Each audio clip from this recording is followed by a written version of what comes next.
Market లో invest చేసి మీ డబ్బులు డబుల్ చేసుకోవాలనుకుంటున్నారా? విజయవాడలో జరిగే సుందరరామిరెడ్డి గారి లైవ్ సెమినార్ కి అటెండ్ అవ్వండి.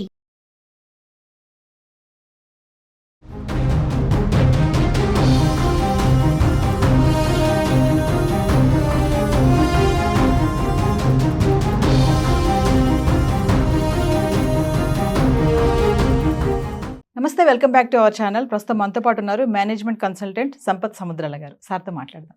నమస్తే సార్. సార్, మరి మనం చాలా రోజుల నుంచి వీడియోస్ చేస్తున్నాం. Trump H1B visa, birth right citizenship అని చెప్పేసి. మరి ట్రంప్ వచ్చేసారు. మరి చాలా నిర్ణయాలు తీసుకున్నారు. మరి ట్రంప్ రావడమే బిగ్ షాక్ ఇండియన్స్కి అని చెప్పేసి మన ఆర్టికల్స్ చూస్తున్నాం, న్యూస్లో చూస్తున్నాం. కొంతమంది అయితే భయపడుతున్నారు, అది వాస్తవమే. మరి చూసుకుంటే H1B వీసా మనం చాలా వీడియోస్ చేసాం. ఇప్పుడు H1B వీసాలో వచ్చినటువంటి మార్పులు ఏంటి? మరి ట్రంప్ ఫస్ట్ టైం స్పందించారంటారా H1B వీసా పైన? అంటే అని చెప్తారు సార్. అమ్మా, స్పెసిఫిక్గా మీరు చూసినట్టయితే, మీరు ఇంతకుముందు కూడా నన్ను అడిగారు H1B వీసాలు ఎలా మారుతూ ఉన్నాయి, ఈ గ్రీన్ కార్డులు ఇచ్చేస్తారా, ఏం చేస్తారు అని. అంటే మనం కంగారు పడొద్దమ్మా, will wait and see, let Trump take over position and then we will అని అన్నాం. ఎందుకనంటే ప్రెసిడెంట్ ఎలెక్ట్ పొజిషన్గా ఆయన గత 2 నెలలుగా ఉన్నాడు. ఈ ప్రెసిడెంట్ ఎలెక్ట్గా ఉండి అతను మాట్లాడిన మాటలకి తర్వాత ఇప్పుడు ప్రమాణ స్వీకారం చేసిన తర్వాత ఇచ్చిన ఎగ్జిక్యూటివ్ ఆర్డర్స్కి పొంతన లేదు, అవునా? సో మన తెలుగులో సామెత ఉంది, తాగే ముందు మాట్లాడడం, తాగిన తర్వాత మాట్లాడడం అని అంటారు కదా. అలా ట్రంప్ గారి మాటల్ని మనం ఏది కూడా అంత తొందరగా నమ్మడానికి కానీ, గ్యారంటీగా తీసుకోవడానికి కానీ, భయపడడానికి కానీ అవకాశం లేదు. ఇప్పుడు మీరు ముఖ్యంగా మన వాళ్ళకు వచ్చినప్పుడు H1B వీసా గురించి ఏదైతే మాట్లాడుతున్నారో, ఆయన H1B వీసా గురించి ఏం స్పెసిఫిక్గా రెగ్యులేషన్స్ ఇప్పుడు తీసుకురాలేదు. ఈ పాస్ చేసిన 200 ఎగ్జిక్యూటివ్ ఆర్డర్స్లో కూడా ఎక్కడ కూడా ఆయన H1B వీసా గురించి మాట్లాడలేదు. ఏమన్నాడు ఆయన అని అంటే, ఆయన ఫస్ట్ ముందు నుంచి కూడా ట్రంప్ కొన్న ఒక పాయింట్ ఏంటంటే America first, and then buy American and hire Americans అనే కాన్సెప్ట్లో ఆయన ముందు నుంచి కూడా ఉన్నాడు. ఇప్పుడు మరి మనం కూడా అంటాం కదా, మేడ్ ఇన్ ఇండియా అని మనం అంటామా అనమా? అలా ఆయన అమెరికాలోని ప్రోడక్ట్స్ కావాలి, అమెరికా వ్యాపారం పెరగాలి, అమెరికన్స్కి కావాలి అనడంలో తప్పేమీ లేదు. And we should not find anything wrong and it is not against any one is point number 1.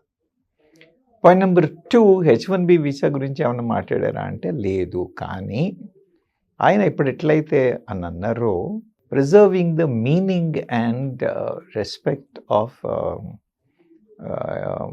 US citizenship, దానికున్న విలువ, దానికున్న ఇది ఉండాలి. కాబట్టి ఈ US సిటిజన్షిప్ విలువ పోకూడదు అని అంటే జన్మతః వచ్చే సిటిజన్షిప్కి అవకాశం ఉండకూడదు. అందుకని నేను జన్మతః వచ్చే అధికారం ఏదైతే ఉందో దాన్ని తీసేస్తున్నాను.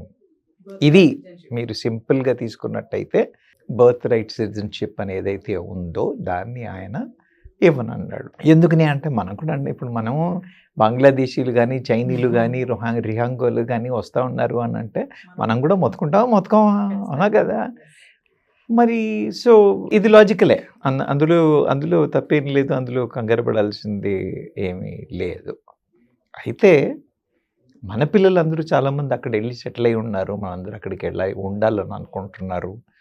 తర్వాత ఈ H1B అని అన్నప్పుడు these are all what you call temporary stay visas.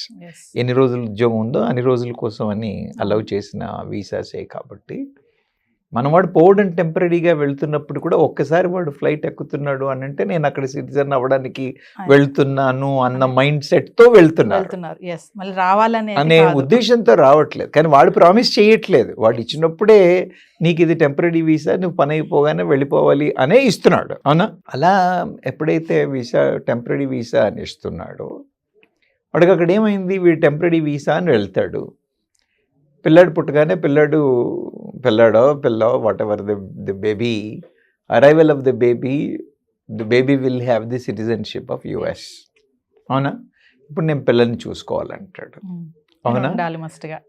అలాగే నీ పిల్లడు అటు ఇటు చేసి 17 ఏళ్ళకి వచ్చేసాడు అనుకోండి, మేజర్ అయ్యాడు అనుకోండి, పిల్లడు కానీ పాప కానీ మేజర్ అవ్వగానే వాళ్ళు they can file the green card application for their parents which will give result instantly. ఇలా 20 ఏళ్ళు 10 ఏళ్ళు వెయిట్ చేయాల్సిన అవసరం లేదు. సో ఇది ఒక రూట్ లాగా అయిపోతుంది కదా, అవునా కదా? అది వాళ్ళ ఉద్దేశం. అందుకని he has put in this. దీనివల్ల H1B వాళ్ళకి ఇంపాక్ట్ పడుతుందా అంటే ఖచ్చితంగా ఇంపాక్ట్ పడుతుందనే చెప్పాలి. ఖచ్చితంగా ఇంపాక్ట్ పడుతుందనే చెప్పాలి. అండ్ కానీ ఇది ఇట్ ఈజ్ ఇన్నెవిటబుల్ అమ్మ, ఇట్ ఈజ్ ఇన్నెవిటబుల్. కానీ ఏంటంటే లీగల్ స్టాండ్ ఉందా అని అంటే డౌట్ఫుల్లే అంటున్నారు లీగల్ ఎక్స్పర్ట్స్. లీగల్ ఎక్స్పర్ట్స్ అయితే దీన్ని డౌట్ఫుల్లే అంటున్నారు. ఎందుకనంటే వే బ్యాక్ వాళ్ళు ఎప్పుడైతే 14వ అమెండ్మెంట్ టు ది కాన్స్టిట్యూషన్ అని తీసుకొచ్చారో అప్పుడు వాళ్ళకి జనాభా కావాలి కాబట్టి వాళ్ళు అప్పుడు సిటిజన్షిప్ ఇచ్చేసారు అందరికీ బై బర్త్. అంటే ట్రంప్ చెప్పడము మేము మా దేశంలో ఒక్క దేశంలోనే బై బర్త్ ఉంది అందుకని నేను తీసేస్తున్నాను అంటున్నాడు. అది సరి అయిన మాట కాదు. ఇంకో 25 కంటే ఎక్కువ దేశాలు కూడా దే హ్యావ్ మన చుట్టుపక్కల ఉన్న నేపాల్ లాంటి దేశాల్లో కూడా బై బర్త్ సిటిజన్షిప్ ఇచ్చే వెసులుబాటు అనేది ఉంది. కాబట్టి ఇది ఒక్క అమెరికాలోనే ఉందేం కాదు, వాళ్ళే చేసింది ఏం కాదు. కాబట్టి ట్రంప్ గారు చెప్తుంది అదో అబద్ధపు మాట, అంటే అబద్ధపు మాటే అని కాదు, ఎర్రరే అనుకోండి, ఊహ ఇదని అనుకోండి. So that is the kind of communication. So మీరు H1B పరంగా అడిగినట్టయితే ఇంపాక్ట్ ఉంటుందా అంటే ఖచ్చితంగా ఉంటుందని చెప్పాలి. అంటే సార్ ఇప్పుడు ఈ H1B వీసా ద్వారానే అమెరికా యొక్క ఆర్థికాభివృద్ధి కూడా డెవలప్ అవుతుంది.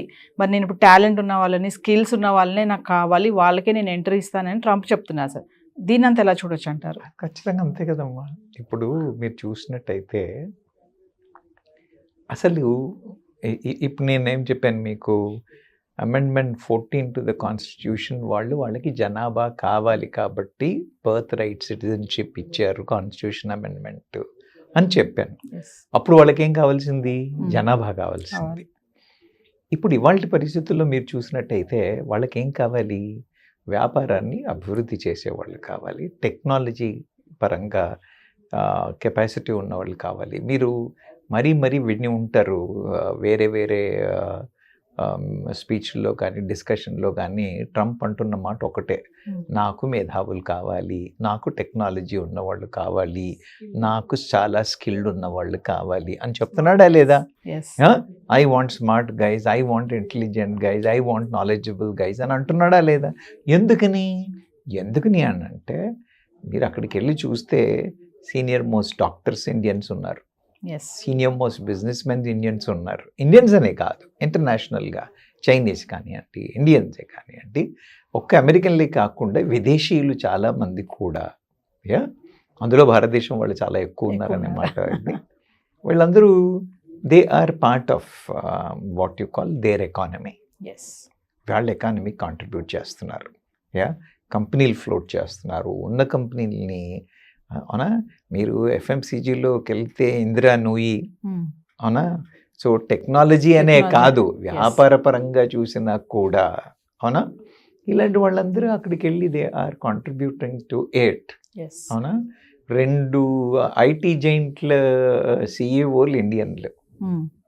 అవును, this itself clearly shows it is a brain drain to India.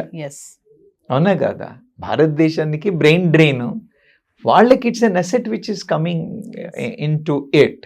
కాబట్టి ఇది వ్యాపార పరంగా వాళ్ళ వ్యాపారం వృద్ధి చెందుతుందా, వాళ్ళ ఎకానమీ వృద్ధి చెందుతుందా అంటే మన వాళ్ళు వెళ్ళడం చేత ఖచ్చితంగా వృద్ధి చెందుతుంది. కాబట్టే మన వాళ్ళని ఇన్వైట్ చేస్తున్నారు. అయితే ఏంటి అంటే వాళ్ళ కన్సర్న్ ఏంటంటే అక్కడ సంపాదించిన డబ్బులు ఇండియాకు పంపించేస్తున్నారు, money is going to India అని ఒక sect, 1 sect is talking about it.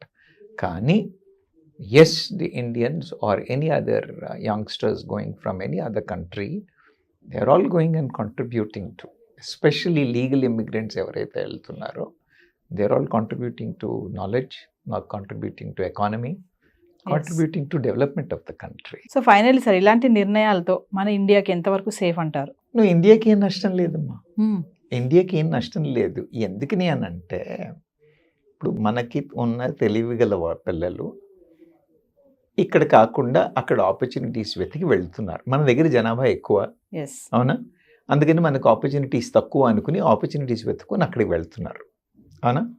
ఇప్పుడు మన దేశంలో కూడా మీరు చూసినట్టయితే ఇంతకుముందు అందరూ పబ్లిక్ సెక్టార్లో ఉద్యోగమా గవర్నమెంట్లో ఉద్యోగమా అని పరిగెత్తేవాళ్ళు. ఇప్పుడేం లేదుగా. ఇప్పుడు అందరూ ఎంటర్ప్రీనర్స్ అవ్వడానికి ట్రై చేస్తున్నారు, ఇన్నోవేషన్స్ అవ్వడానికి ట్రై చేస్తున్నారు, అవునా? స్టార్టప్స్ చేయడానికి తయారు చేస్తున్నారు, అవునా కదా? మన వాళ్ళు వెళ్లకుండా ఉంటే ఇక్కడే స్టార్టప్లు రెడీ అవుతాయి, మన వాళ్ళు వెళ్లకుండా ఉంటే ఇక్కడే స్టార్ట్ అవుతాయి. అయితే ఏంటంటే మన ప్రభుత్వాలు దాన్ని రియలైజ్ చేసి ఇక్కడ సరి అయిన ఎన్వైరన్మెంట్ని క్రియేట్ చేయాల్సిన అవసరం అయితే ఉంది. ఓకే, కాబట్టి మన వాళ్ళకి నష్టమా లాభమా అంటే ఇది ఖచ్చితంగా పెద్ద వరి అవ్వాల్సిన విషయమేమి కాదు. ఒకవేళ వరి అవ్వాల్సి వస్తుంది అని అంటే వాళ్ళే వరి అవ్వాలి. రేపు పొద్దున ఇండియా డిసైడ్ చేసుకుని నేను ఎవరిని పంపించను అని భారతదేశం నుంచి జనాలు పోము అని డిసైడ్ చేసుకున్నారు అనుకోండి, మోడీ ప్రభుత్వం లాంటి ప్రభుత్వాలు కానివ్వండి, లేకపోతే తర్వాత వచ్చే ప్రభుత్వాలు కానీ యంగ్స్టర్స్ బయటకు పోకుండా ఉండే అవకాశాలు ఇక్కడ కలిగించేసి ఒక అడ్డుకట్ట వేశారు అనుకోండి. ఇప్పుడు అక్కడ మెక్సికో దగ్గర కట్టినట్టుగా మనం అడ్డుకట్ట వేసాం అనుకోండి. బిల్డ్ కేపబిలిటీ కైండ్ ఆపర్చునిటీస్ ఇక్కడ ఇచ్చి యువత బాగుపడడానికి అవకాశాలు ఇక్కడ కలిగిస్తే ఎందుకు వెళ్తారు చెప్పండి? మన వాళ్ళు ఇంప్రూవ్ చేస్తూ అవుతుంది. This a lot of improvement compare to couple of decades before. దాన్ని ఇంకా మెరుగుపరిచారు అనుకోండి, ఎందుకు వెళ్తారు? సో మనం భయపడడం కాదు, భయపడితే వాళ్ళే భయపడాలి. మీరు ఇంతకుముందు అడిగారు వాళ్ళ బిజినెస్ ఎకానమీ దెబ్బతింటుందా అని. ఇలాంటి intelligent people if they don't go and join there, వాళ్ళకి ఇంపాక్ట్ పడుతుందా అంటే to some extent yes, possible. I don't say it is going to be a disastrous condition, but ఎలా అయితే కాంట్రిబ్యూట్ చేస్తుందో ఆ కాంట్రిబ్యూషన్ అయితే తప్పుద్ది కదా. సో అందుకని మనమే కాదు వాళ్ళు కూడా కంగారు పడాల్సిన విషయం. హాయ్, మొట్టమొదటిసారిగా మన విజయవాడలో క్లాస్ రూమ్ ట్రైనింగ్ అండి, 1 డే క్లాస్ రూమ్ ఎన్విరాన్మెంట్లో ఆఫ్లైన్ వెబినార్ జరగబోతుంది. అండ్ ఇంట్రెస్ట్ ఉన్న పార్టిసిపెంట్స్ ఈ కింద స్క్రోల్ అవుతున్న నెంబర్కి రింగ్ చేసుకొని సీట్ బుక్ చేసుకోండి. దీంట్లో ETFs, index funds and mutual funds మీద completely and hand holding experience మీకు ప్రొవైడ్ చేయబడుతుంది. దీని ద్వారా ఏంటంటే మనం ఎసెట్స్ని స్టాక్ మార్కెట్లో ఎలా మేనేజ్ చేసుకోవాలి, ఎలా గ్రో చేసుకోవాలి, ఎలా ప్రొడక్ట్ చేసుకోవాలో అంటే ప్రాక్టికల్గా నేర్చుకుంటారు. అండ్ మీ ఇప్పటి వరకు మనం ఆన్లైన్లోనే మీరు అటెండ్ అవుతున్నారు. ఇక నుంచి మీరు మన విజయవాడ సిటీలోనే అండ్ లైవ్లో క్లాస్ రూమ్ ఎన్విరాన్మెంట్లోనే నేర్చుకునే ఛాన్స్ దొరుకుతుంది. కాబట్టి ఇంట్రెస్ట్ ఉన్న పార్టిసిపెంట్స్ కింద స్క్రోల్ అవుతున్న నెంబర్కి పింగ్ చేసి సీటు రిజర్వ్ చేసుకోండి. Thank you.